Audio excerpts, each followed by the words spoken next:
मी सुद्धा आज आजारी पडलोय बाबा. तुम्हाला सांगतो तर काय करायचं. ही डोळं डोकं हे दुखतंय. मेडिकलमधले आणून 2 गोळ्या गेले, अजून काय टोचाय गेलोच नाही. पूजाला बी कणकणी आली म्हणून म्हटलं घरीपासून चालायचं. जनावर थोडीफार हिंडवली पाहिजे. ती जनावर उपाशी राहिली का लई अडचण आहे. आणि जनावराला घरी टाकायला बी काय नाही हो. सीझनमध्ये पेरलं नाही ना. बसलो तसंच तुम्हाला सांगतो. रानं सगळीच पडाक ठेवली. काय करायचं. नाही तर त्यावेळी पेरलं असतं तर आज हाल झालं नसतं. आज काय पसाभर दाणं झालं असतं खायला.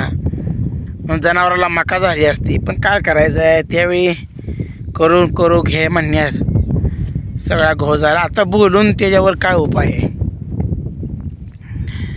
आता तर मुलकाचाही आजारी पडलोय. दवाखान्यात जायचं म्हणलं की पैसा लागतोय. थोडाफार पैसा लागतोय दवाखान्यात जायचं म्हणलं का. सलाईनी आल्या, इंजेक्शन लय. आणि सततचंही वातावरण असल्यामुळं कधी ऊन पडतंय तर कधी बारीक बारीक चिरीचिरी पाऊस लागतंय. तुम्हाला सांगतो लय अडचणीचा सामना करावा लागतोय.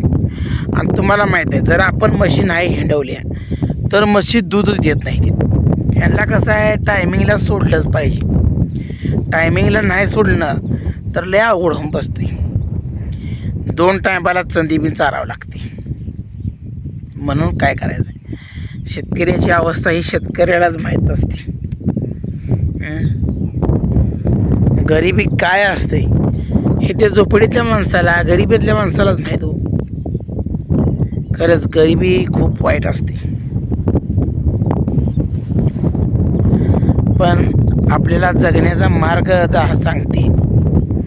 कशा पद्धतीने जगलं पाहिजे, भावापासून कसं सावध राहिलं पाहिजे हे पण आपल्याला धडा मिळतोय.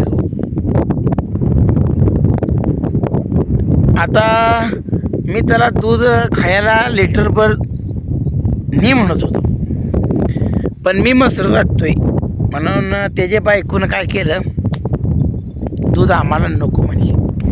मी तिला दूध ठेवू दर म्हणलं होतं, पण तिने ऐकलं नाही. मी जरी मसर राखत असलो तरी माझ्या भावनेनं मी त्यांना दूध दिलं होतं, पण त्याने ती घेतलं नाही, परत महागारी वाटलं. आता दिल्यानंतर जर परत महागारी वाटलं तर काय करायचं, हा त्यांचा प्रश्न झाला. पण मला साधी बाजारी धरसुद्धा म्हणली नाही, ती कारसुद्धा म्हणली नाही. आणि माझ्याच रानात टाकली. म्हणजे माझ्यावर किती मोठा अन्याय केला हिने. आज माझी मका पिरून झाली असती आणि 2-3 महिन्यात माझी मका घालायला असते. 2 महिन्यात ही चगाळ आता हिरवं दिसते तुम्हाला. ही चगाळ वाळून किती, हे अजून 2 महिन्यात चगाळ किती. पुन्हा दिवाळी झाली की तुम्हाला माहीत आहे कुसळ होती.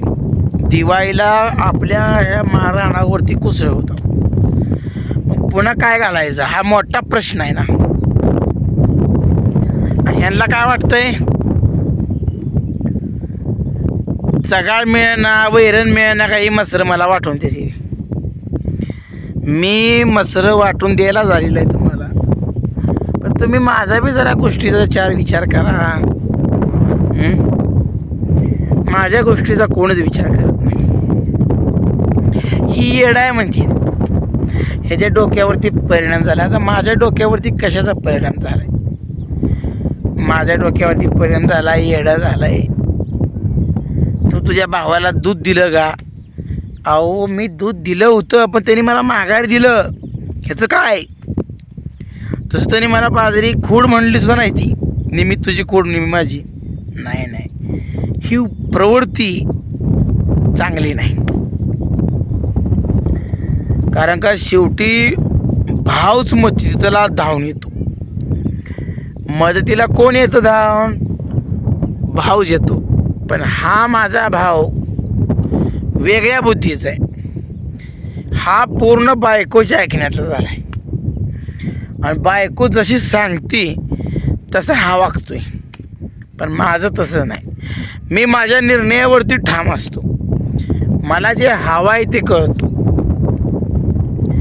आता तन बाजरी फिरले म्हणून मी कधी त्याची बाजरीला आडवा गेलो का? नाही गेलं. त्यानं बाजरी काढली, त्यानं बाजरी खोडली, मी काय आडवा गेलो का? नाही. मग तुम्हाला सांगतो, ह्या भावानं माझ्या पेरायच्या रानात ह्यानं कणस का हाताळले, हा प्रश्नाचं उत्तर त्यानं मला दिलं पाहिजे. स्वतःचं रान झाकून ठेवायचं आणि दुसऱ्याचं पेरायचं रान गुंतवायचं, हा त्याचा प्रकार आहे.